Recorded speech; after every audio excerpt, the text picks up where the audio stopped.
Drama serial बस तेरा साथ हो की अगली किस्त में हम देखेंगे कि आंसा और अनस में अब मोहब्बत बढ़ती जा रही है। वो दोनों एक दूसरे को जानने लगते हैं।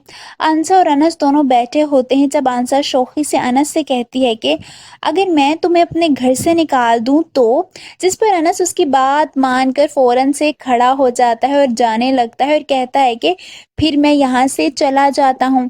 जिस पर अंसा उसके पास आती है और उसका हाथ पकड़ के उसे रोकते हुए कहती है कि नहीं नहीं, मैं मजाक कर रही थी। फिर वो उसे अपने साथ बिठा लेती है। वो वाकई उसका बहुत ख्याल कर रही होती है और अनस को ये बात बहुत अच्छी लगती है कि ज़िंदगी में पहली दफ़ा उसका यूं किसी ने इस तरह से ख्याल रखा है। वो अंसा के हाथ पर हाथ रख लेता है। अंसा मुस्कुराने लगती है, जिस पर अनस उसे कहता है कि मैं कौन सा सच में जा रहा था। ये सुनकर अंसा की मुस्कुराहट और गहरी हो जाती है और अनस उसे बस मुस्कुराते हुए देखने लगता है। दूसरी तरफ हम देखेंगे कि मुरसलीन साहब ना चाहते हुए भी खामोश हो जाते हैं।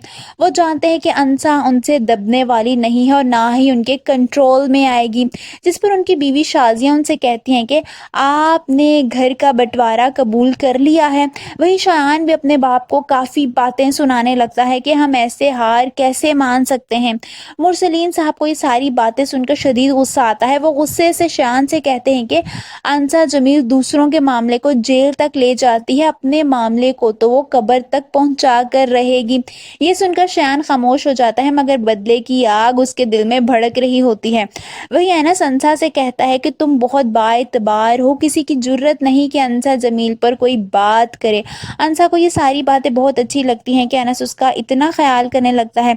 दूसरी तरफ मुरसलीन साहब किसी रेस्टोरेंट में गए होते अपने किसी काम के सिलसिले में, जब उनकी नज़र सामने वाली टेबल पर पड़ती है जहां और कोई नहीं, शहरीन मुरसलीन बैठी होती है और वो भी फहाम के साथ। वो दोनों आपस में खुशी खुशी हंसी बातें कर रहे होते हैं। ये देखकर तो मुरसलीन साहब को शदीद सदमा लगता है। उन्हें यकीन ही नहीं आता कि ये उनकी बेटी है। आप सबको क्या लगता है, क्या मुरसलीन साहब इस बात का शहरीन से पूछेंगे? क्या वो इस बात की खबर शहरीन से लेंगे या फिर अपने बच्चों की गलतियों को फिर से इग्नोर कर देंगे? कमेंट्स में अपनी राय का इजहार जरूर कीजिए।